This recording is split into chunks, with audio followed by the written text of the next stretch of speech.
No dia do divórcio, fui ao cartório e vi que meu marido não tinha ido sozinho, mas acompanhado da amante que destruiu nosso casamento, os dois sorrindo como se estivessem comemorando a minha dor. Assinei os papéis em silêncio, engolindo tudo, até que a funcionária do cartório perguntou se eu tinha algo a dizer. Foi quando abri a bolsa e tirei o envelope que ia destruir o sorriso deles. Bem-vindos ao canal Recanto das Histórias. Antes de começarmos, por favor, escrevam de onde vocês estão nos assistindo. Gostamos muito de saber até onde nossas histórias estão chegando. Desejamos que você tenha uma ótima experiência ao ouvir esta história fascinante. Ana Souza percebeu as primeiras mudanças em Márcio aos poucos. No início, eram detalhes daqueles que se notam pelo canto do olho, mas que logo se descartam porque é mais fácil assim. Ele passou a chegar mais tarde do trabalho. Não meia hora, não uma hora, às vezes 2, 3. Antes ele ligava quando se atrasava. Aninha, ainda estou na obra. Chego em 40 minutos, coloca a chaleira. Agora simplesmente chegava em silêncio, pendurava o casaco no corredor, passava pela cozinha, enchia um copo d'água no filtro e ia para o quarto. Se Ana Souza perguntava como tinha sido o dia, ele respondia com um breve normal, de costume. Estou cansado, e fechava a porta. Eles moravam em um apartamento de 3 quartos no 5º andar de um prédio de alvenaria. Não era construção nova, mas tampouco uma ruína. Márcio havia comprado o apartamento antes do casamento, quando trabalhava como mestre de obras e guardava parte de cada salário. O apartamento era seu orgulho. Ele mesmo fez a reforma, escolheu os azulejos do banheiro, montou a cozinha com módulos que trouxe de um atacado. Quando se casaram 8 anos atrás, Ana Souza chegou com apenas 2 malas, uma caixa de livros e um abajur verde que ficava sobre a mesinha de cabeceira desde os tempos de República Estudantil. O abajur ainda estava lá. Era a única coisa naquele apartamento que era verdadeiramente dela. 8 anos. Ana Souza os contava mentalmente às vezes, como contava os números nas planilhas do trabalho, de forma mecânica, habitual, sem emoção. 8 anos eram 2.920 dias. Cafés da manhã compartilhados, quando ele tomava café com 2 colheres de açúcar e ela tomava chá puro. Tardes na frente da televisão, quando ele assistia ao futebol e ela ficava ao lado, folheando algo no celular, enfiando os pés sob a coxa dele porque os pés viviam gelados. Houve anos bons, houve anos difíceis. O mais pesado foi o 3º ano de casamento, quando Márcio foi demitido da construtora. A empresa havia perdido um grande contrato e metade do pessoal foi dispensada em 1 mês. Márcio ficou 6 meses em casa, mandando currículos, indo a entrevistas, voltando com o rosto fechado e se sentando em silêncio diante do computador. O dinheiro acabou rápido. Ana Souza trabalhava como contadora em uma pequena empresa de transportes. Ganhava pouco, mas com regularidade. Ela sustentou tudo. Contas, compras, os cigarros dele, que consumia meio maço por dia na varanda de tanto nervoso. Não reclamou. Ele sabia disso. E quando finalmente conseguiu emprego como gerente de relacionamento com clientes na construtora Progresso, abraçou-a na cozinha e disse: "Não vou esquecer isso, Ana. Nunca." Ela acreditou. Naquele momento, acreditou. Agora Márcio trabalhava na mesma empresa. Havia chegado a diretor comercial, conduzia negociações com clientes, visitava obras. O salário tinha crescido. Apareceu um carro da empresa, um sedã prata que ele estacionava no pátio sob as janelas, como se quisesse que todo mundo visse.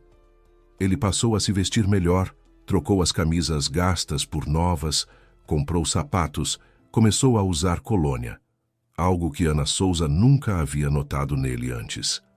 Ela chegou a se alegrar no começo.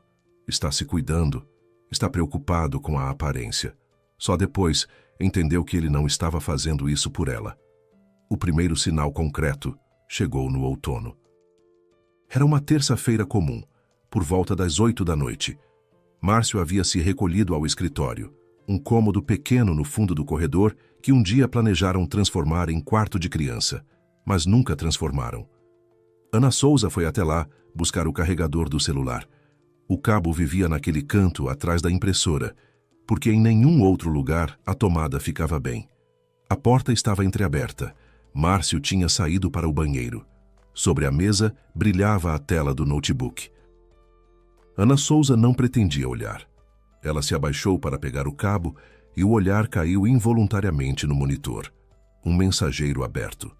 Uma sequência de mensagens curtas com corações cor-de-rosa.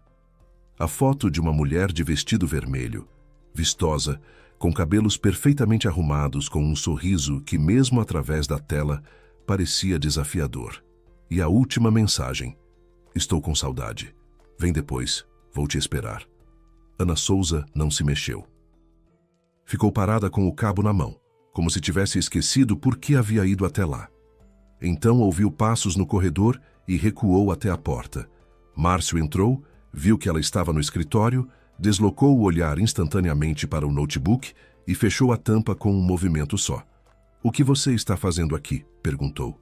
A voz era tranquila, mas Ana Souza percebeu nela algo que não era exatamente susto. Era mais irritação. "Vim buscar o carregador", respondeu ela, mostrando o cabo. "Tudo bem. Da próxima vez bata antes. Posso ter documentos de trabalho na tela." Ana Souza concordou com a cabeça e saiu. Ela não perguntou quem era aquela mulher, não perguntou o que era aquela mensagem. Sabia que, se perguntasse naquele momento, ele responderia de um jeito que encerraria o assunto. "É uma colega, é um chat de trabalho. Você está começando de novo."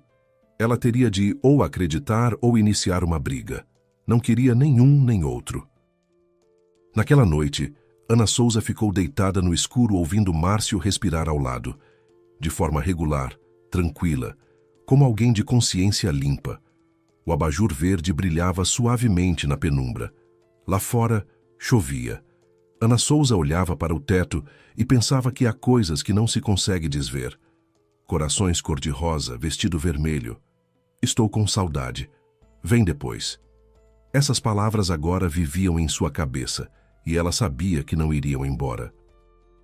As 2 semanas seguintes, Ana Souza viveu em um estado que depois descreveu para a amiga Letícia com uma única palavra: tortura.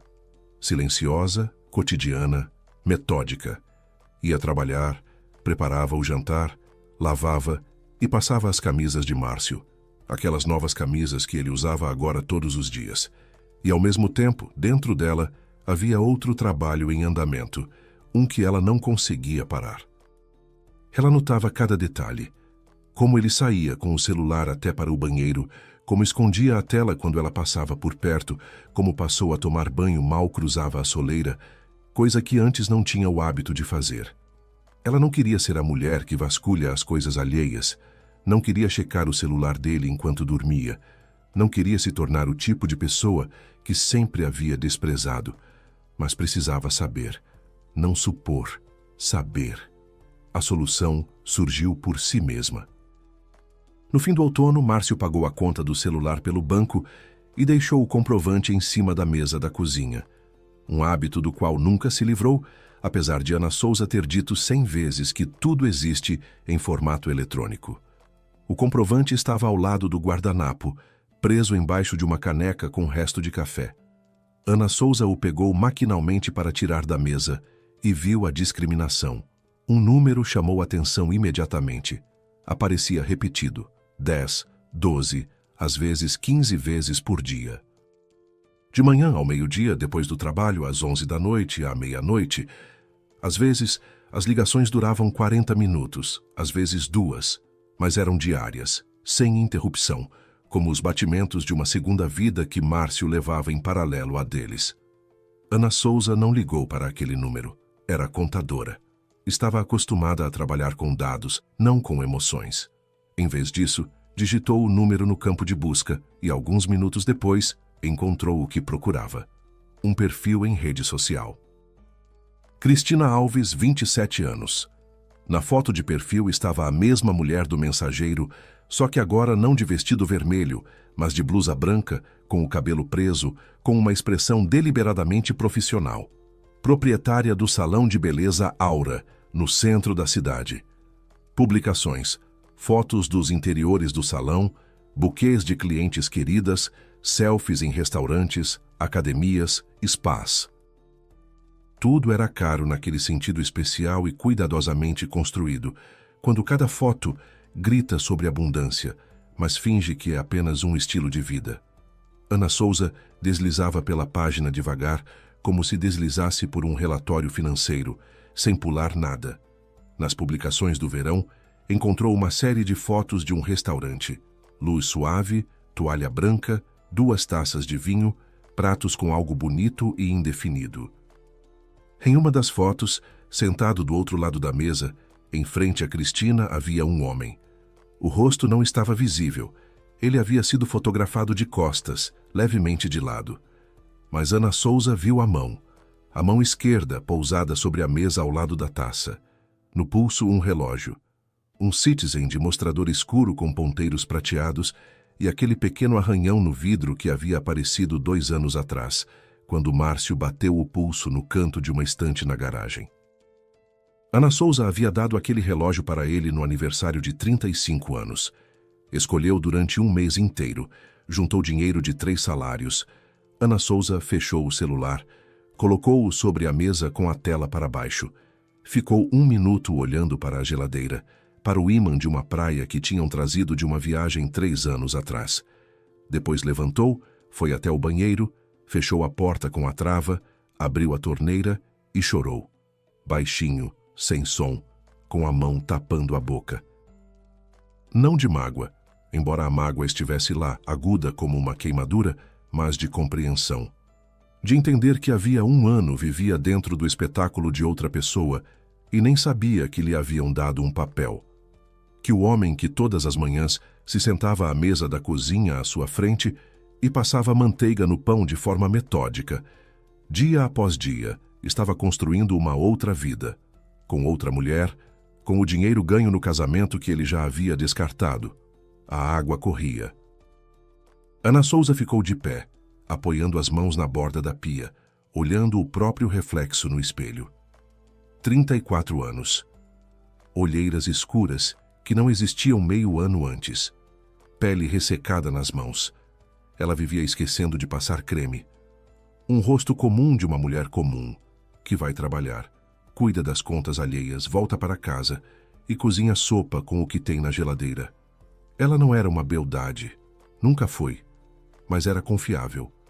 Era aquela em quem se pode se apoiar, e achava que isso era suficiente. De manhã saía de casa às 7h30, entrava no seu velho Gol verde escuro, que havia comprado com as próprias economias, e cruzava a cidade até o trabalho. O carro era simples, sem frescuras, ar-condicionado, rádio, banco de tecido. Mas Ana Souza o amava. Era a única coisa grande que havia adquirido sozinha, com seu próprio dinheiro, sem pedir permissão a ninguém. Márcio debochava. Ana, que carro é esse? Deixa eu te achar um decente. Ela recusava. Gostava que o Gol era dela. Completamente, incondicionalmente dela. Não foi suficiente. 8 anos de confiabilidade podiam ser trocados por uma mulher de 27 anos num vestido vermelho, com um salão de beleza e corações no mensageiro. Ana Souza desligou a torneira, enxugou o rosto na toalha, saiu do banheiro e foi para a cozinha. Era preciso esvaziar a máquina de lavar louça.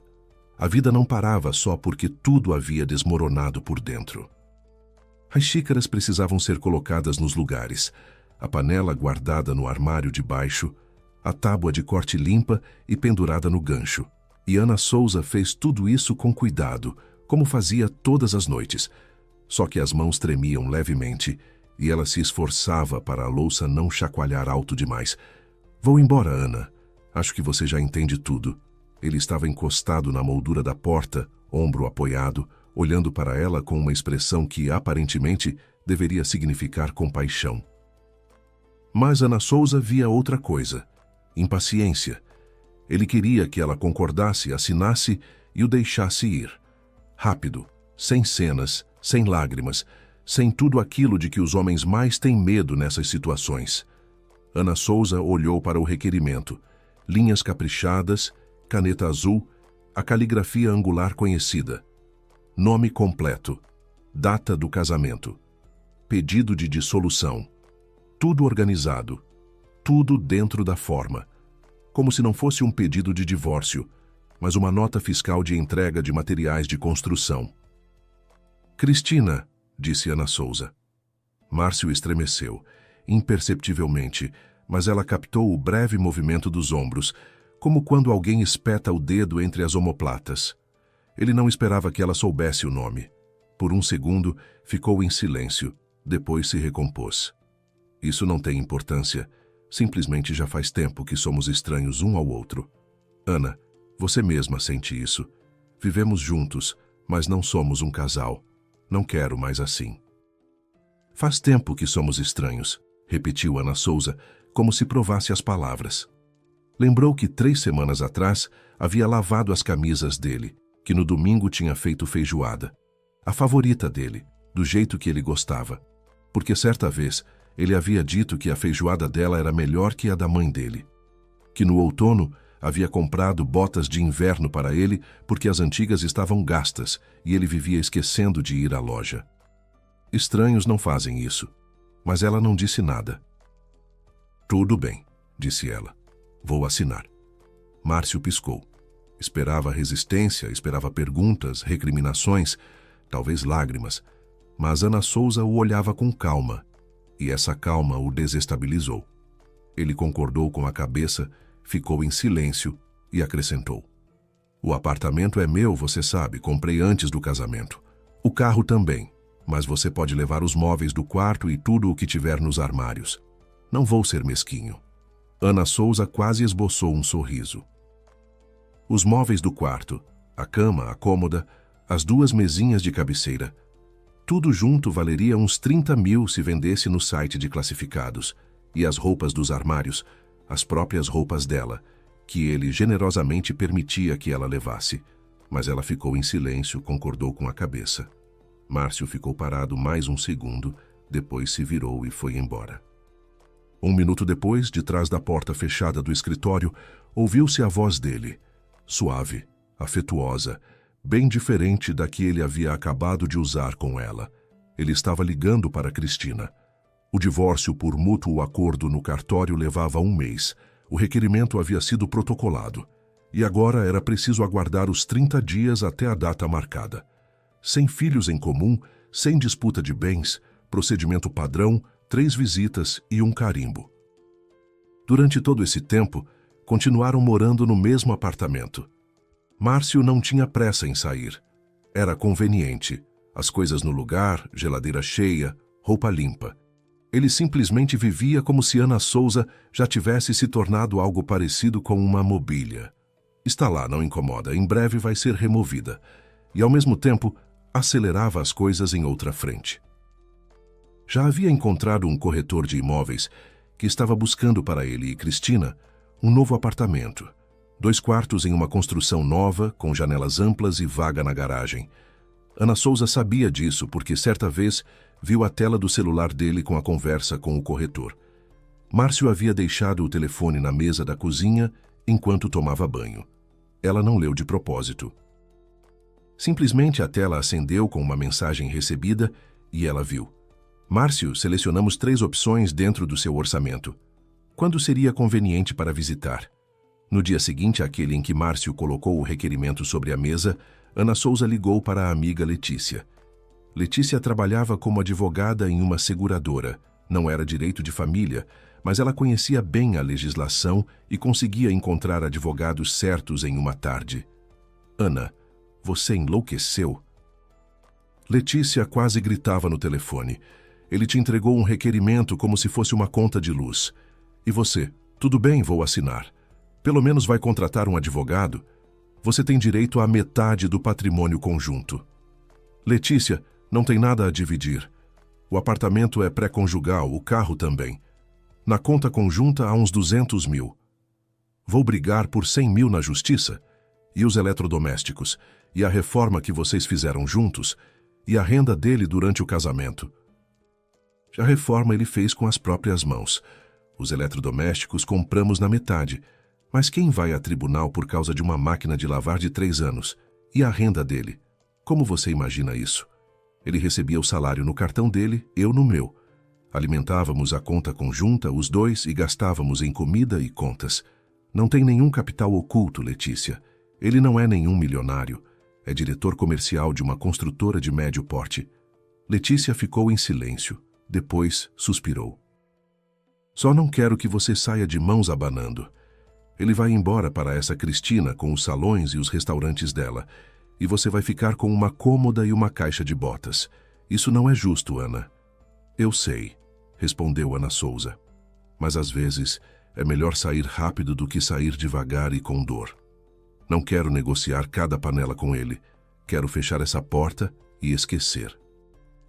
Letícia não discutiu mais, mas desligou com um silêncio tão pesado que Ana Souza o sentiu fisicamente, como se a sala tivesse ficado um pouco mais escura. Ana Souza, de fato, queria fechar aquela porta. Queria assinar os papéis, fazer as malas, alugar um apartamento e recomeçar. Tinha 34 anos, não 20, mas tampouco 60. Trabalhava, tinha profissão, saúde e cabeça no lugar. Ia se virar. Sempre se virava. Mas no início do inverno, a vida lhe pregou uma surpresa para a qual não estava preparada. A carta chegou num envelope branco comum com o logotipo do Banco Horizonte. Ana Souza a encontrou na caixa de correio numa quarta-feira à noite, quando voltava do trabalho. Ela recebia remessas publicitárias de bancos regularmente, ofertas de cartões de crédito, investimentos, seguros, e, a princípio, quis jogar fora sem abrir. Mas algo a fez rasgar o envelope ainda no corredor, parada junto ao radiador do primeiro andar. Não era publicidade. Era uma notificação de parcela mensal de um crédito pessoal. Valor do empréstimo, R$180 mil. Tomadora, Ana Souza. Data de contratação, abril do corrente ano. Parcela mensal, R$3.840. Último pagamento recebido, outubro. Próximo pagamento, vencido. Multas acumuladas. Ana Souza leu a notificação 3 vezes. De pé no corredor, costas encostadas na parede fria, sentindo o cheiro de umidade e do jantar de alguém atrás da porta do primeiro andar, ela jamais havia feito um empréstimo no Banco Horizonte. Nunca havia tido nenhuma relação com aquele banco. Nunca havia assinado nenhum contrato de crédito. Precaução profissional de contadora que todo dia vê créditos destruindo orçamentos alheios. O primeiro pensamento: engano. Uma homônima. Falha no sistema. Mas o nome completo e o endereço batiam exatamente. Era o endereço do apartamento deles. Ana Souza subiu para casa, tirou o casaco, pendurou-o, foi até a cozinha. Márcio não estava. Ultimamente chegava muito tarde, às vezes já depois da meia-noite. Ela se sentou à mesa, colocou a notificação à frente e discou o número da central do banco. Atendente automático. Escolha do idioma. Espera. Música. Depois a voz de um atendente. Jovem, educado, com animação profissional. Banco Horizonte. Meu nome é Aline. Em que posso ajudar? Ana Souza disse o nome completo e o número do CPF. A atendente pediu para aguardar. 1 minuto depois voltou. Sim, Ana Souza. O crédito está em seu nome. Empréstimo pessoal. Valor: R$180 mil. Prazo de 5 anos. O último pagamento foi registrado em 23 de outubro. No momento, há uma dívida no valor de... Aguarde, interrompeu Ana Souza. Eu não contratei esse empréstimo. Nunca recorri ao seu banco. Pausa. Depois, com cautela. Ana Souza, vejo no sistema que o contrato foi assinado pessoalmente pela tomadora em nossa agência da Avenida Central. Se a senhora entende que houve um erro, precisará comparecer à agência com o RG e o CPF e preencher um requerimento. Ana Souza não esperou o restante das orientações. Pediu uma coisa: que enviassem uma cópia do contrato de crédito para seu e-mail. A atendente disse que isso seria possível após uma verificação adicional. Ana Souza respondeu às perguntas de controle. Nome de solteira da mãe, data de nascimento, os últimos 4 dígitos do CPF. 20 minutos depois, chegou um e-mail com um anexo. Ana Souza abriu o arquivo no notebook. O contrato de crédito, 6 páginas. Ela percorreu as condições, um padrão nada incomum. Taxa de juros, tabela de pagamentos, penalidades. Foi para a última página, assinatura da tomadora. No papel estava o sobrenome dela, escrito com uma letra firme. Mas Ana Souza olhou para aquela assinatura como olha um profissional. Não pela impressão geral, mas pelos detalhes. Há 20 anos ela assinava documentos com o mesmo traçado. Conhecia a própria assinatura como conhecia o próprio rosto no espelho. Cada curva, cada pressão, cada cauda. E agora via. Aquela não era sua assinatura. A inclinação era um pouco diferente, uns 5 graus mais à direita do que o dela. A cauda da letra S dobrava para baixo, enquanto a dela sempre subia em um traço curto e brusco. A pressão era mais uniforme. Ela escrevia com pressão variável, mais forte no início e mais leve no fim. Mas aqui a linha corria reta, como se fosse feita com régua. A falsificação era boa o suficiente para que o caixa do banco não notasse a diferença, mas não era boa o suficiente para quem havia assinado com aquela mão durante 20 anos. Ana Souza fechou o notebook, se recostou na cadeira. A cozinha estava quieta, só o zumbido da geladeira e, além da parede, a televisão murmurando na casa dos vizinhos. Sobre a mesa estava a xícara de chá que havia preparado antes de abrir o envelope. O chá havia formado uma película fina. Ana Souza olhou para aquela película e pensou: o crédito foi contratado em abril. E começou a se lembrar. Foi exatamente em abril que não conseguia encontrar o RG. Ficou 2 dias procurando, revirou a casa toda. Márcio havia dito: provavelmente você deixou no trabalho. Você vive enfiando documentos pelas bolsas fora. O RG depois apareceu. Estava na gaveta da cômoda, embaixo de uma pilha de toalhas. Ana Souza ficou surpresa, porque tinha certeza de que não o havia guardado ali. Mas atribuiu a própria distração. E 1 semana depois, Márcio perguntou de passagem se ela não queria tirar uma segunda via do RG. Dizia que estava gasto e que em breve o banco poderia não aceitar. Ela dispensou. Ainda é válido. Para quê? E esqueceu aquela conversa.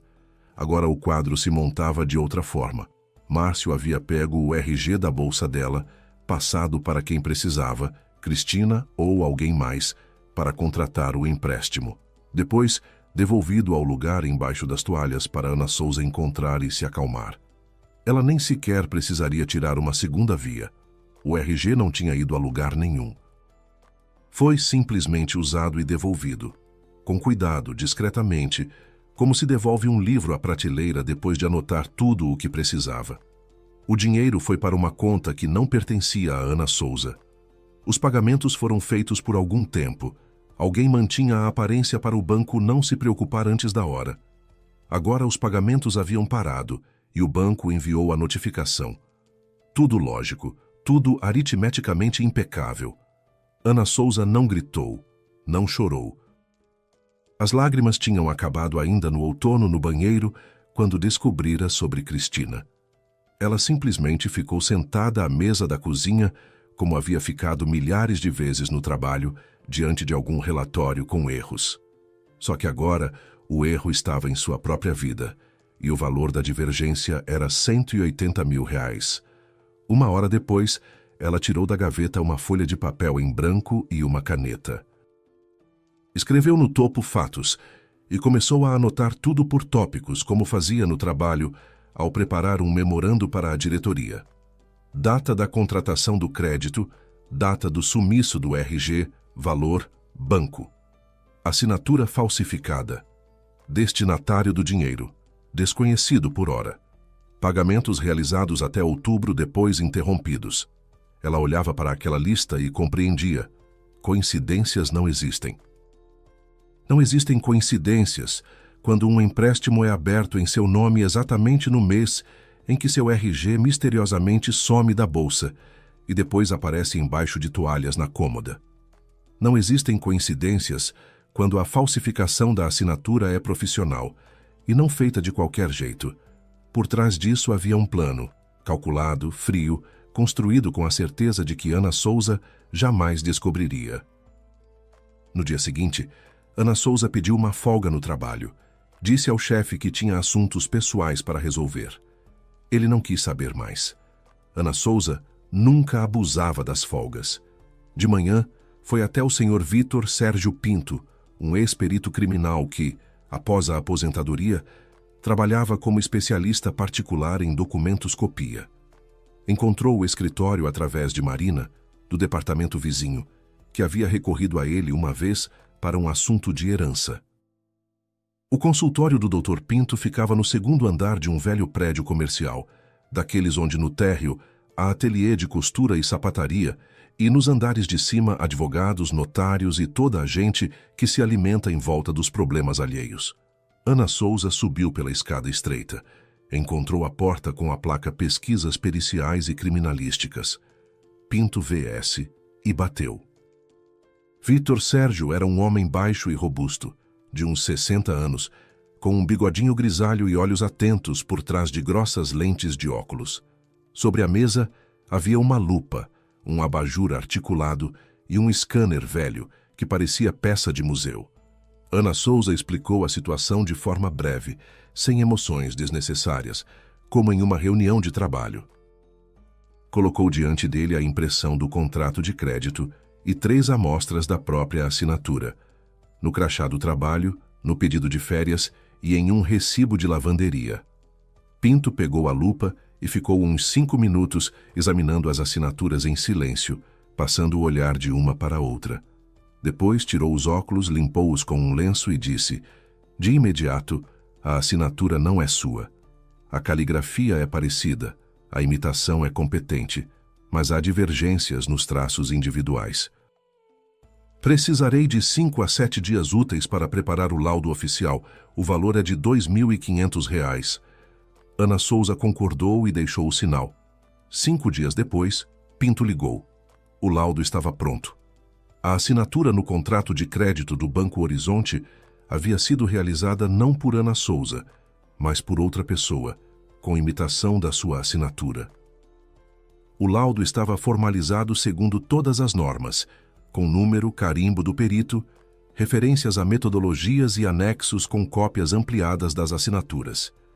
Ana Souza retirou o laudo e no mesmo dia deu o passo seguinte. Ligou para o banco e solicitou um extrato detalhado da conta de crédito. Não aquele resumo curto que enviam pelo correio, mas o completo com todas as operações. Para onde o dinheiro havia ido, quem era o destinatário, os dados bancários. Teve de aguardar 3 dias pelo extrato. Retirou-o na agência apresentando o RG.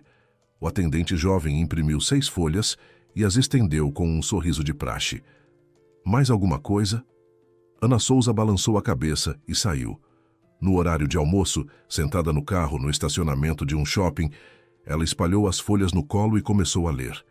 O dinheiro, R$ 180 mil, havia sido transferido em um único pagamento. Destinatário: Aura Beauty Lita, conta corrente em outro banco. Descrição do pagamento: pagamento conforme contrato de prestação de serviços no 17. Aura Beauty Limited. Ana Souza pegou o celular e acessou o site da Receita Federal. Digitou o CNPJ. O resultado apareceu em segundos. Sociedade de Responsabilidade Limitada. Aura Beauty. Data de registro: março do corrente ano, 1 mês antes da contratação do empréstimo. Capital social: R$ 1.000. Endereço jurídico: coincidia com o do salão de beleza Aura. Sócia fundadora e diretora-geral: Alves Cristina Andréa. Ana Souza colocou o celular sobre o volante. Pelo para-brisa, passavam pessoas com sacolas de supermercado. À esquerda, uma SUV roncava ao fazer uma manobra. Um dia útil comum, um estacionamento comum. E diante de Ana Souza, havia um esquema simples e claro, como um lançamento contábil. Márcio pega o RG dela, contrata um empréstimo em seu nome, transfere o dinheiro para a empresa da amante. O salão de beleza Aura, que Cristina exibia nas redes sociais como seu próprio negócio bem-sucedido, havia sido construído com dinheiro roubado, dinheiro que agora pesava sobre Ana Souza. E o próprio Márcio não figurava em lugar nenhum, nem como sócio, nem como diretor, nem como consórcio. Nada. Formalmente, o crédito havia sido feito por Ana Souza. O dinheiro havia recebido Cristina, e Márcio estava ao lado, limpo e inocente. Um esquema perfeito. Quase perfeito. Ana Souza recolheu os papéis, os dobrou cuidadosamente dentro de uma pasta transparente e os guardou na bolsa. Deu a partida. As mãos não tremiam. A cabeça estava clara, com aquela clareza especial que vem quando todos os números finalmente coincidem e você vê o quadro completo. Ela poderia agora ir para casa, esperar por Márcio e jogar tudo na cara dele. Poderia gritar, chorar, quebrar louça. Poderia ligar para Cristina e dizer a ela com qual dinheiro foram compradas as cadeiras do manicure e as vitrines de cosméticos. Mas Ana Souza era contadora, e uma boa contadora nunca corre para a diretoria gritando: tem um erro. Antes de reunir todas as provas, verificar cada número e preparar um memorando onde cada palavra é amparada por um documento. Emoções depois. Primeiro, os fatos. Ela tirou a pasta limpa que havia comprado de manhã na papelaria e colocou tudo dentro. O laudo do Dr. Pinto, o extrato bancário, a consulta do CNPJ, a cópia do contrato de crédito com a assinatura falsa, as notificações do banco. A pasta ficou volumosa. Ana Souza fechou o botão e a colocou no banco do passageiro. Depois discou o número de Letícia. Letícia, lembra que você falava em advogado? Preciso de um bom, mas não de direito de família, de crimes econômicos. Letícia não perguntou por quê. Ouviu a voz da amiga, tranquila, contida, profissional, e entendeu que Ana Souza não estava brincando. Tem um, Figueiredo Igor Paulo. Ele cuidou de um caso na nossa empresa 2 anos atrás, quando o diretor financeiro desviava dinheiro por empresas de fachada. Bom profissional, tenaz, já te mando o contato. O contato chegou 1 minuto depois. Ana Souza anotou o número e ligou direto do estacionamento. A secretária a agendou para depois do dia seguinte. Ana Souza desligou e olhou para a pasta ao lado. Papelão marrom, botão metálico, etiqueta branca sem nada escrito. Naquela pasta estava toda a verdade sobre o homem com quem havia vivido 8 anos, e essa verdade valia 180 mil reais. O escritório de Igor Paulo Figueiredo ficava em um centro empresarial perto do Rio, um daqueles prédios com fachada de vidro e catracas na entrada, onde em cada andar há 10 portas com placas, escritórios de advocacia, auditores, consultoria, cartórios. Ana Souza subiu ao 4º andar, encontrou a porta certa e entrou em uma pequena sala de espera, onde uma secretária sentada à mesa usava fone de ouvido e 2 monitores. Souza para o Dr. Igor Paulo, às 11, disse Ana Souza. Sim, pode entrar. Ele está esperando. Figueiredo era um homem de uns 50 anos, corpulento, cabelo curto, aperto de mão firme. Sobre a mesa havia uma caneca escrita Melhor Pai, uma agenda volumosa cheia de letra miúda e 2 celulares, o de trabalho e o pessoal. O escritório era sem excessos. Armário com pastas, 2 cadeiras para visitantes, janela com vista para o estacionamento. Nada supérfluo, nada para impressionar. Pode falar, disse ele recostando-se na poltrona. Ana Souza contou de forma breve e por tópicos, como havia aprendido a reportar à diretoria no trabalho. Não começou com meu marido me traiu, começou pelo crédito. Valor, data, banco, assinatura falsa, destinatário do dinheiro, ligação do destinatário com o marido. Enquanto falava, ia depositando os documentos sobre a mesa, o laudo do Dr. Pinto, o extrato, os dados do CNPJ. Figueiredo ouvia em silêncio, sem interromper. Apenas de vez em quando pegava uma folha e passava os olhos rapidamente. Quando Ana Souza terminou, ele ficou uns 10 segundos em silêncio. Depois disse: "Você tem em mãos um caso pronto enquadrado no artigo 171 do Código Penal. Estelionato em grande escala, até 8 anos de reclusão, mais falsificação de documentos, que é um artigo separado. Mas eu recomendo não ter pressa." "Em que sentido?" No sentido literal, você pode ir à delegacia agora mesmo e registrar um boletim de ocorrência. Ele será aceito, mas depois começa a investigação. E se eles tiverem apenas o que você tem, o caso pode se arrastar. Os delegados precisam do quadro completo. Quem exatamente foi ao banco? Como foi usada a documentação para a procuração? Para onde foi o dinheiro depois de transferido para a empresa? Quanto mais coletarmos nós mesmos, menor a chance de a investigação protelá-lo. Já vi casos em que boletins com base probatória incompleta ficaram parados meses, e depois os prazos prescreviam e as pessoas não conseguiam nada. Quanto tempo precisaria? 3 a 4 semanas. Farei solicitações formais, pedirei as gravações de câmera do banco. Na hora de registrar o boletim, teremos um pacote que o delegado não conseguirá ignorar. Ana Souza concordou. Entendia aquela lógica. Era a mesma lógica que aplicava no trabalho. Não correr com o primeiro documento na mão, mas reunir tudo, verificar e apresentar de forma que não restassem perguntas. Certo, vamos em frente. Figueiredo estendeu a ela um contrato de prestação de serviços jurídicos. Ana Souza o leu inteiro, parágrafo por parágrafo, nota de rodapé por nota de rodapé, como lia qualquer documento que assinava. Figueiredo a observava com leve aprovação. Depois ela assinou com seu traçado real e posou a caneta. As 4 semanas seguintes foram as mais difíceis de toda a sua vida. Não porque fosse pesado fisicamente ou porque não estivesse conseguindo, mas porque a cada dia precisava fingir. Todo dia ela voltava para o apartamento, onde Márcio ainda morava, e interpretava o papel da mulher que havia se conformado. Márcio ainda não havia se mudado. Esperava a formalização do divórcio, enquanto preparava a mudança para a casa de Cristina, levando as coisas aos poucos 2 sacos por dia.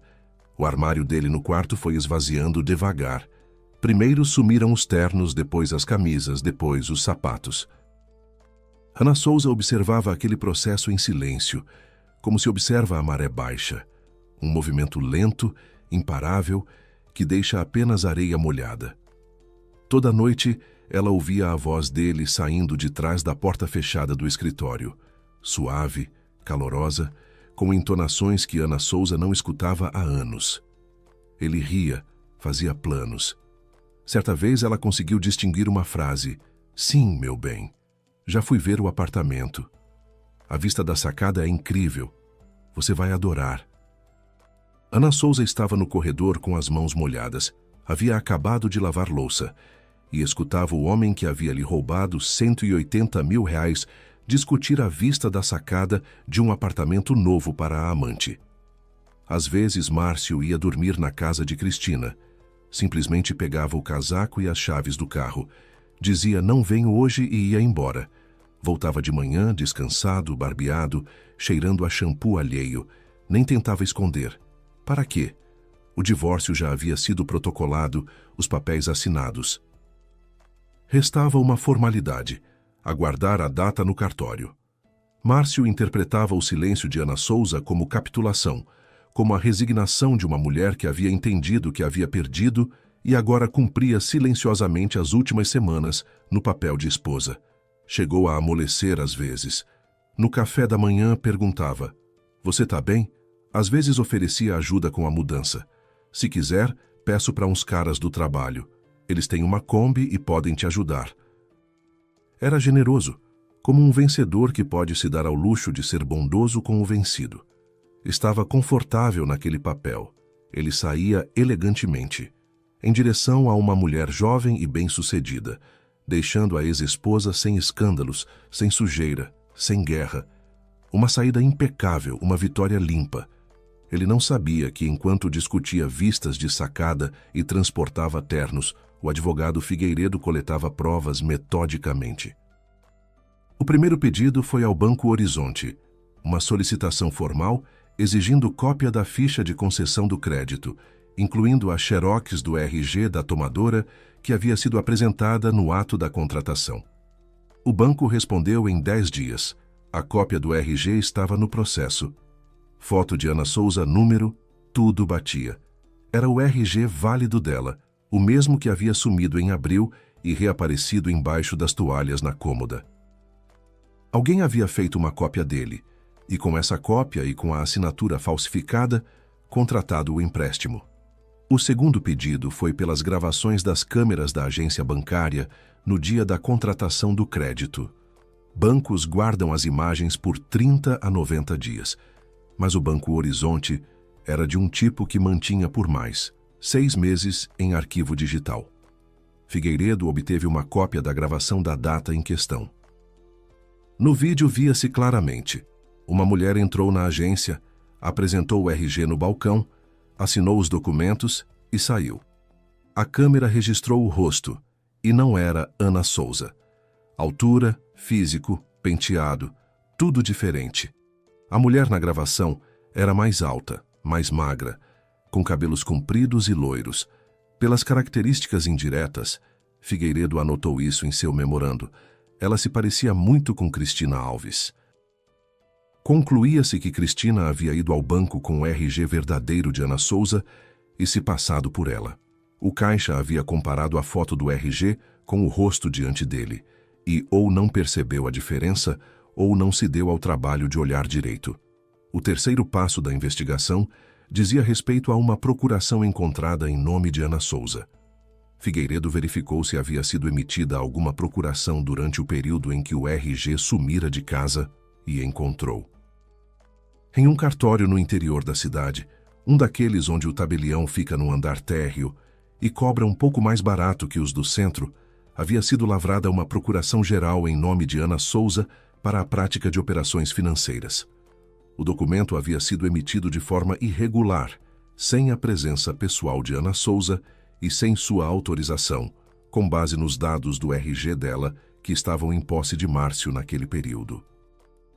O tabelião Genésio Romário Escudeiro, como Figueiredo descobriu através de conhecidos, era antigo amigo de Márcio.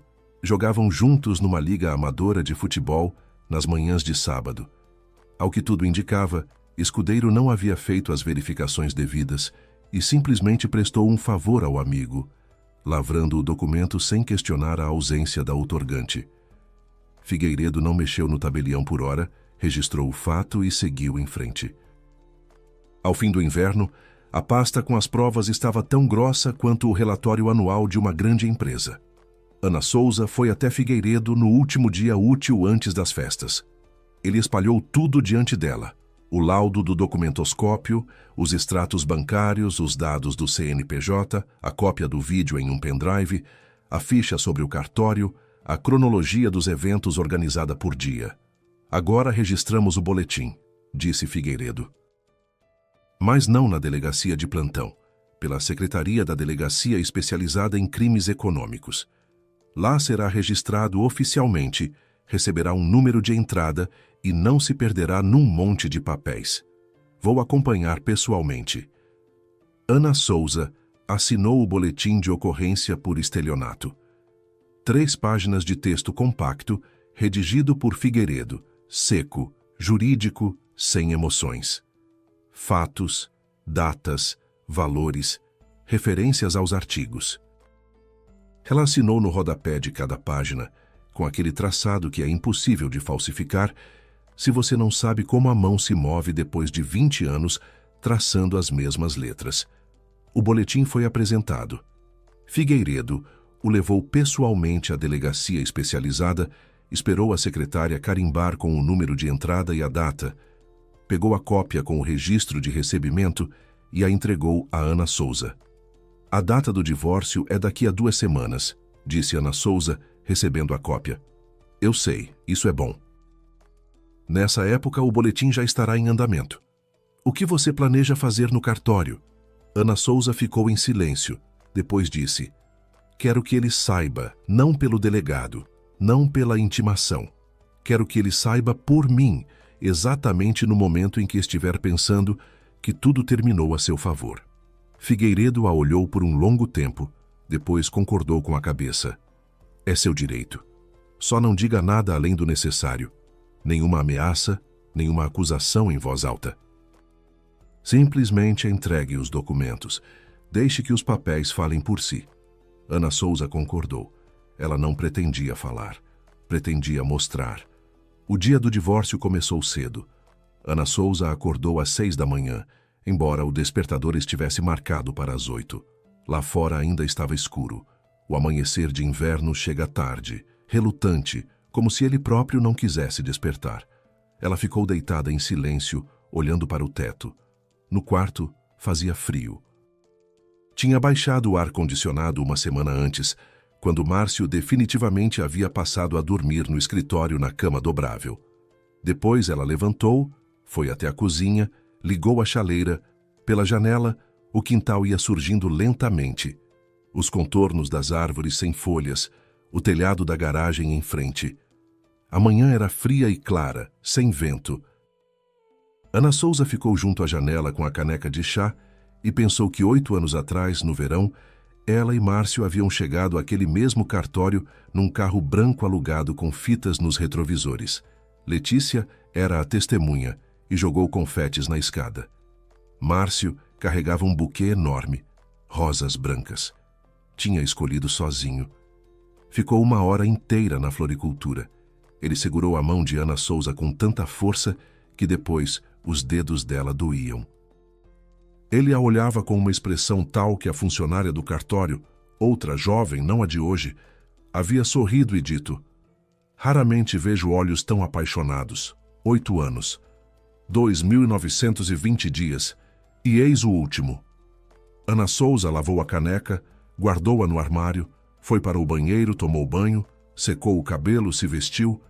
Um vestido de tecido cinza, não novo, mas de boa modelagem, comprado numa liquidação 2 anos atrás. Meia calça escura, botins pretos de salto baixo. Maquiou-se com o mínimo. Base, rímel, um pouco de batom. Não por Márcio, não por Cristina, por ela mesma, porque naquele dia precisava parecer como se sentia por dentro. Tranquila, contida, digna. Da gaveta de cima da cômoda, ela tirou um envelope marrom resistente no formato A4, dentro do qual havia dobrado na véspera as cópias dos documentos preparados. O laudo do perito, o extrato bancário, os dados do CNPJ, a notificação da delegacia sobre o registro do boletim. 4 documentos, 4 folhas. Ela os verificou pela 3ª vez, certificou-se de que tudo estava no lugar e colocou o envelope na bolsa. Fechou o fecho. Casaco, cachecol, luvas, chaves do carro. Ana Souza se olhou no espelho do corredor, pálida, com olheiras que o corretivo não escondera completamente, mas com as costas eretas e o olhar firme. Ela acenou para o próprio reflexo, como colegas acenam antes de uma reunião importante, em silêncio, de forma breve e objetiva, e saiu. Chegou ao cartório 15 minutos antes do horário marcado. O prédio era familiar. 2 andares, colunas na entrada, pintado de um amarelo claro. Diante da escada, havia 2 carros. Um era o sedã prata de Márcio, com o adesivo da construtora Progresso no vidro traseiro. O outro era um SUV branco desconhecido. Ana Souza entrou e os viu imediatamente. Márcio estava junto à janela no corredor do 2º andar, ao lado da porta da sala de registro. Ao lado dele estava uma mulher, Cristina. Ana Souza a reconheceu num instante, embora só a tivesse visto em fotos. Alta, esguia, cabelos loiros em ondas suaves, um caro casaco bege daqueles que custam metade do salário de Ana Souza. Cristina segurava o braço de Márcio, não com um gesto de aperto, mas com calma, de forma possessiva, como se segura algo que já é seu. Eles conversavam em voz baixa e Cristina de vez em quando sorria, com aquele sorriso seguro e bonito de quem sabe que o mundo está organizado a seu favor. Márcio também sorria. Usava um terno azul marinho escuro, camisa branca, sapatos engraxados. Parecia um homem que não veio a um divórcio, mas a uma celebração. O ar vitorioso de quem já segura o troféu nas mãos e aguarda apenas o anúncio formal.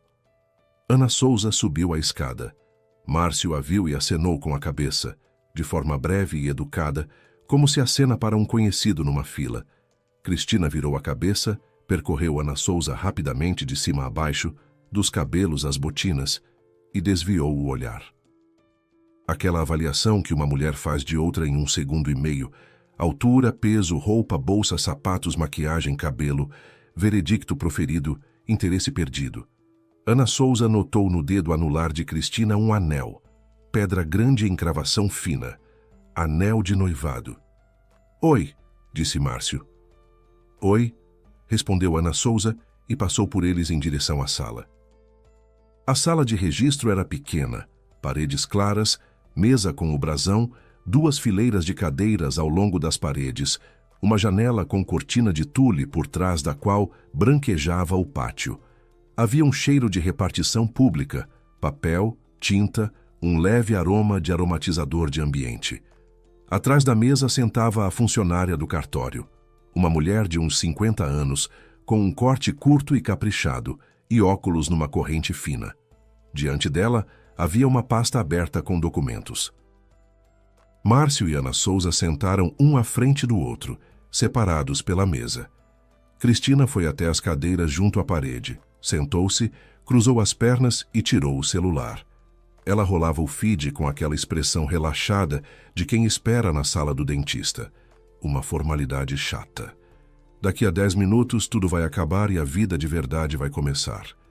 A funcionária do cartório leu o texto padrão, confirmou que ambas as partes declaravam consentimento voluntário na dissolução do matrimônio.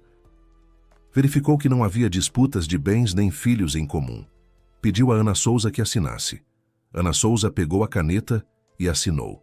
Com calma, sem pressa, com aquele traçado que não se confunde com nenhum outro. Depois, assinou Márcio.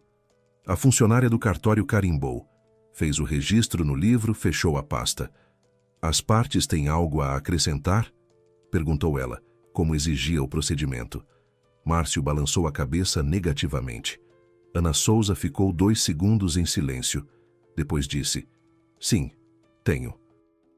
Ela abriu a bolsa, tirou o envelope marrom e o colocou sobre a mesa diante de Márcio.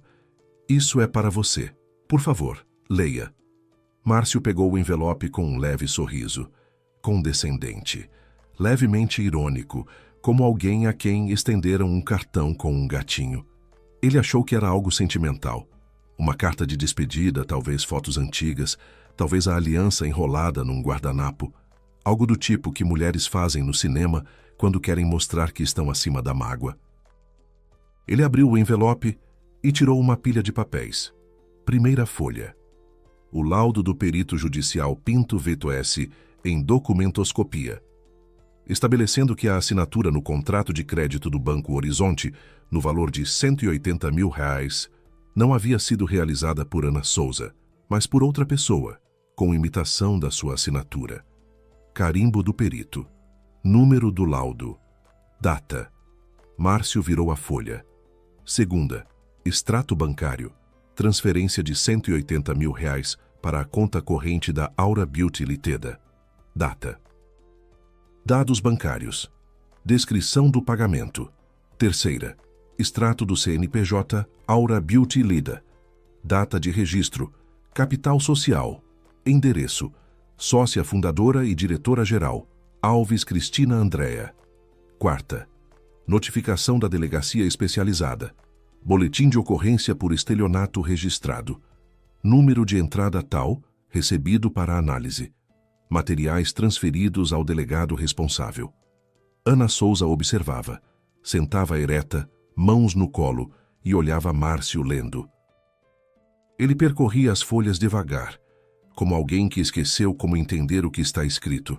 A cada novo documento, algo mudava em seu rosto.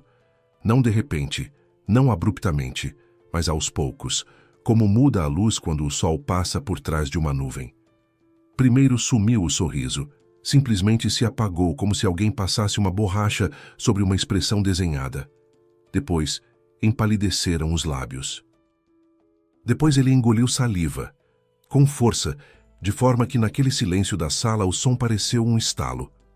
Cristina levantou os olhos do celular. Ela sentiu que algo havia mudado, aquele deslocamento na atmosfera que se sente mesmo sem escutar as palavras. — O que é isso? Perguntou ela. A voz era despreocupada, leve, com aquela entonação com que se pergunta o que vai haver no jantar. Márcio não respondeu. Ele olhava para a quarta folha, a notificação da delegacia, e não conseguia desviar o olhar. Cristina se levantou, se aproximou, espiou por cima do ombro dele. Ficou alguns segundos lendo em silêncio. Então Ana Souza viu o rosto dela mudar, instantaneamente, como se trocassem o canal. A segurança, a calma, aquela postura possessiva e bonita, tudo desapareceu. Ficou algo agudo, assustado, raivoso. Na sala ficou um silêncio intenso. A funcionária do cartório, que não entendia o que estava acontecendo, mas sentia que a situação havia saído dos limites do procedimento padrão, sentava em silêncio atrás da mesa, com as mãos pousadas sobre a pasta. Ana Souza se levantou da cadeira. Não gritou, não zombou, não pronunciou discursos preparados. Olhou para Márcio e disse em voz baixa com tom tranquilo: "Não tenho intenção de pagar pela mentira alheia, pelo amor alheio e pela vida bonita alheia. Tudo o que você roubou virou problema seu, não meu." Márcio ergueu a cabeça. O rosto estava cinza como o papel em suas mãos. "Ana, espera, você não entende. É um engano. Eu ia devolver tudo. Era um empréstimo temporário. Eu precisava ajudar com o negócio. Só não tive tempo." Ele falava rápido, engolindo as terminações, embaralhando as palavras. Ana Souza via ele procurar febrilmente uma explicação, qualquer uma, pelo menos alguma, que pudesse desfazer o que estava diante dele, escrito em preto no branco. "Márcio", ela o interrompeu. "Sou contadora. Entendo números melhor do que você pensa. Falsificar a assinatura em um contrato de crédito é enquadrado no artigo 171 do Código Penal. Estelionato em grande escala." Cristina, que até então estava parada em silêncio, agarrou a manga de Márcio. "Você disse que ela nunca ia descobrir. Você disse que estava tudo sob controle. Que documentos são esses? Por que está envolvida a delegacia?" A voz havia ficado fina e estridente, e o anel de noivado no dedo dela brilhou quando ela enfiou a mão nos papéis. Márcio ficou em silêncio. Cristina pegou a folha com a notificação da delegacia, percorreu com os olhos e empalideceu. Ela sabia que havia ido ao banco com um RG alheio, sabia que havia assinado com um nome alheio, mas tinha certeza de que aquilo ficaria entre ela e Márcio, um pequeno segredo que ninguém jamais desenterraria, e agora diante dela estavam o laudo do perito, os extratos bancários e o número de registro do boletim de ocorrência por estelionato. A funcionária do cartório por fim se pronunciou: "Por favor, se tiverem questões pessoais, resolvam fora da sala." Ana Souza pegou da mesa sua cópia da certidão de dissolução do casamento. Dobrou-a com cuidado, guardou na bolsa, fechou o fecho, colocou as luvas. Fazia tudo sem pressa, como fazia todos os dias ao arrumar a bolsa antes de sair do trabalho, verificando se não havia esquecido nada. À porta ela se voltou. Márcio estava de pé com os papéis nas mãos, pálido, boca entreaberta. Ao lado dele, Cristina, casaco bege, penteado impecável, anel de noivado, sussurrava furiosa ao ouvido dele alguma coisa, apontando o dedo para os documentos. O rosto estava vermelho, manchas nas bochechas. A imagem bonita que ela construíra com tanto esmero havia desmoronado em 3 minutos. Ana Souza saiu para a rua. O ar frio a atingiu em cheio. Ela desceu os degraus, passou pelo sedã prata de Márcio, pelo SUV branco de Cristina, chegou até o próprio carro, sentou, colocou as mãos sobre o volante e, pela primeira vez em meses, respirou fundo, até o fundo dos pulmões, até doer as costelas. Os acontecimentos após o divórcio se precipitaram rapidamente. Uma semana depois, o delegado ligou para Márcio e o convocou para depoimento. Márcio contratou um advogado, mas sua posição era frágil.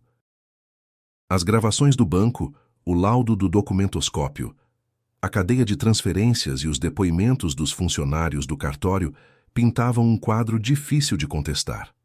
Cristina reagiu como reagem as pessoas que estão acostumadas a tratar o dinheiro alheio como seu. Ao primeiro sinal de perigo, desapareceu. 3 dias depois do cartório, parou de atender às ligações de Márcio.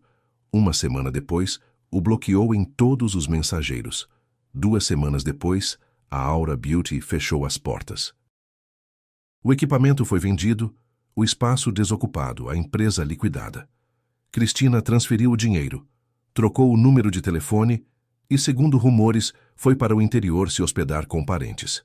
O anel de noivado, evidentemente, foi junto. Márcio ficou sozinho.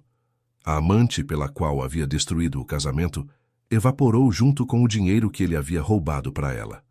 O apartamento que estava negociando com o corretor, 2 quartos com janelas amplas, permaneceu no catálogo de anúncios. A construtora, ao saber da abertura do inquérito policial, o demitiu antes mesmo do julgamento.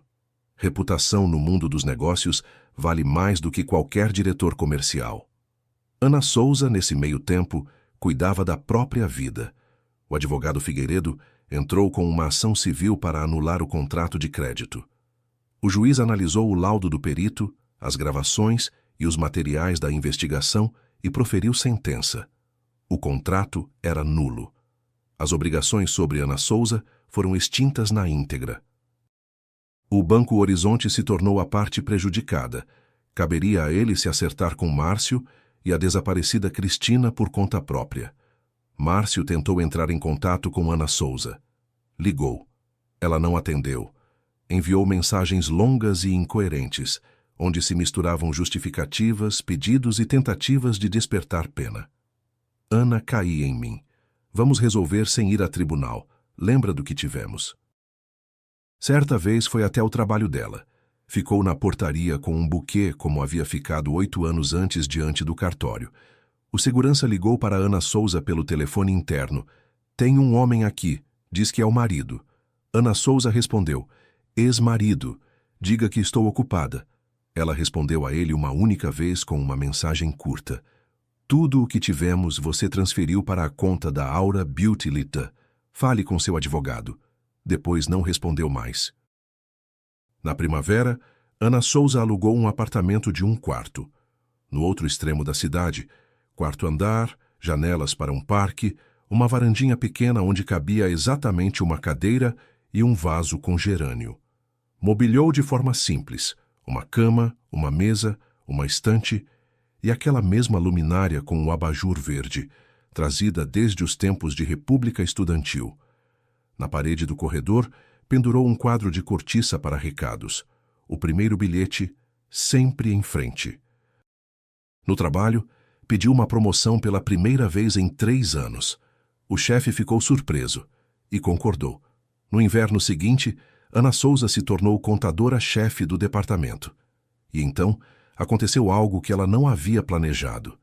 Na primavera, a colega Marina, a mesma por meio de quem Ana Souza havia encontrado o perito Pinto, chegou até ela no horário do almoço com uma expressão tal que Ana Souza imediatamente largou o sanduíche. Ana, uma amiga minha, está em apuros. O ex-marido fez empréstimos no nome dela e sumiu. Os cobradores estão ligando. Ela não dorme à noite, não sabe o que fazer. Acha que vai ter que pagar. Ana Souza ouviu, fez 3 perguntas e em meia hora explicou os passos.